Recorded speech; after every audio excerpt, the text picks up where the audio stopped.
Hey, what's up? It's Dan Perry, and in this video I'm going to show you how to build a retaining wall. I'm going to show you how to go from this to something that looks like this, which you see directly behind me here. Alright, let's go ahead and get started. Alright, so the first stage in building a retaining wall is to design and plan the wall. And what I have right here is a diagram of the side of the wall if you're going to build a 3-foot retaining wall like I'm going to show you how to do in this video. Okay, now depending on the height of your wall, your design is going to vary a little bit, but this is basically the fundamental elements of most retaining walls. So first off, you have a 6-inch layer of packed gravel base. So that's like a type 2 gravel. And that's the same stuff you'd use underneath like a paver patio to make sure it stays flat. And this is going to be the foundation. This is what's going to keep the blocks in place and keep them from waving around and warping and keep your wall from pushing over. So extremely important. You don't want to skimp here. That's the structure of your wall. So you got a 6-inch gravel base, and then you've got the blocks. And this type of block, it has a little bit of a lip here. And that's the type of block that I recommend. They're really widely available. They're easy to use, and they're pretty cheap. Then behind the blocks, you have 6 inches, a 6-inch layer of gravel for drainage. And that's like a 3/4 inch rock, like a rough 3/4 inch rock. And you can go ahead and ask whatever your local rock yard is, wherever you're going to get the gravel base and the drain gravel from, what they recommend for cheap drain gravel for behind a retaining wall. And it's usually going to be about a 3/4 inch like rough rock that you put back there. And that's important because you know, when it rains and all this dirt kind of soaks up a bunch of moisture, it needs somewhere for that water to go, okay? Because it's already under a tremendous amount of pressure just from the dirt. So we get all that water in there, gives us even more pressure, and then it's going to push our wall over. So we need a place for that water to go. So it can go down through these rocks and out the front of the wall. Now in some cases, you're also going to need a drain pipe down at the bottom here if you have a really tall wall or your paver blocks don't allow for water to go out the front. Basically check with your block supplier and they'll give you recommendations on this. It's a very excellent resource to help you through this project, so make sure to utilize that. And then up here at the top, we have our topsoil actually covering over our gravel right there, so we can plant grass or plants or whatever up on top of that. And then back here, this is all packed dirt. So as you build the wall, you're going to want to pack it down and tamp it down to make sure that it stays in place and it doesn't sink down and your wall doesn't start caving in backwards.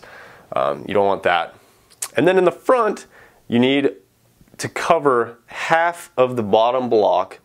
So this is your ground level right here. And that needs to go up to at least half of the bottom block. So this is a 6-inch tall block. And this is a 6-inch paver base. We're going halfway up the block, so we need to dig the hole at least 9 inches deep in order for this wall to be structurally sound so it doesn't move forward. Okay, so wherever the ground level is going to be once you install your wall, you're going to have to dig at least 9 inches deeper than that if you're going with the same system I'm showing you here.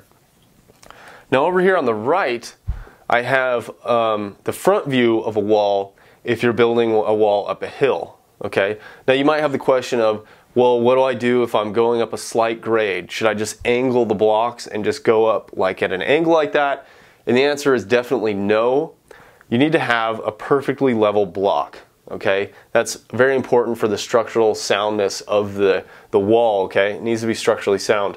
So what you'll do instead is you're just going to step it up. Okay, you can just step it up so you don't have to dig, you know, 4 feet deep over here. You can still just dig down the 9 or 12 inches or wherever you're going and then just step up the bottom as you go and make sure it's just really packed and level, and that's the most important thing. So, alright, so let's talk about a few things you're going to want to consider when you're designing your wall. Okay, so the first thing is going to be the maximum height. Okay, at the tallest point of your wall, how tall is it going to be?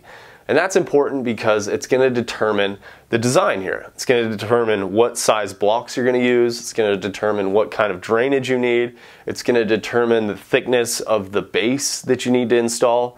So you're going to want to consider that height. Secondly, you're going to want to consider, again, what kind of blocks you're going to use. There's all kinds of different blocks. These are the ones I like just because they're really simple and they're cheap and they look really good still. And then you also want to consider the dirt, okay? You're going to be moving a lot of dirt. And so you're going to want to think through, where's that dirt going to come from?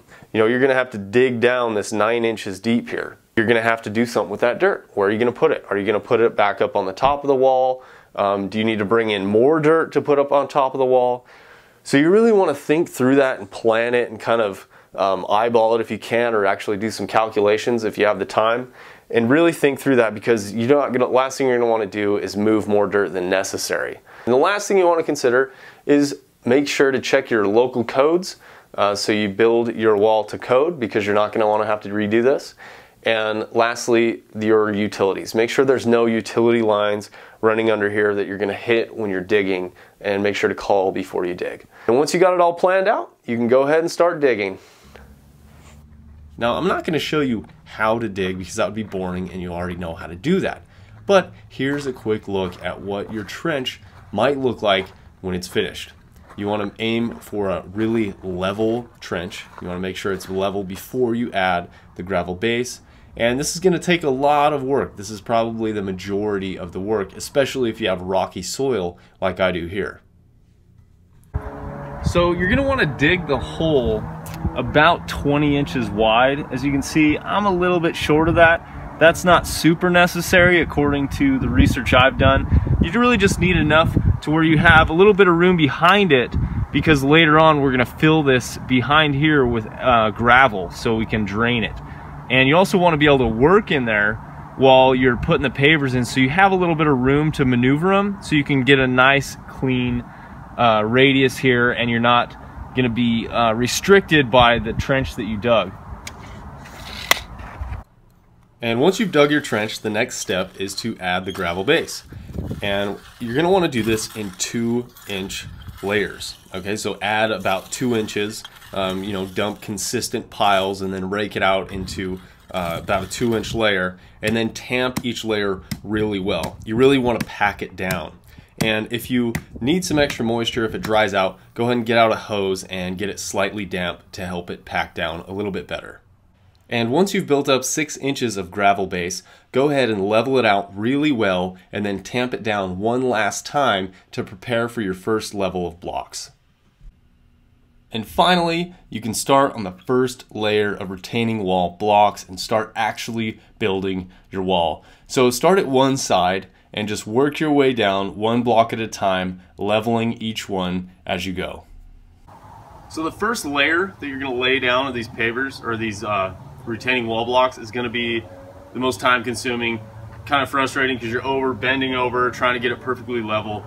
And you know, here's a couple quick tips to make it a little easier. First off, you want to make sure your type 2 gravel base is really flat to begin with, so you have a good start to work with from the very beginning.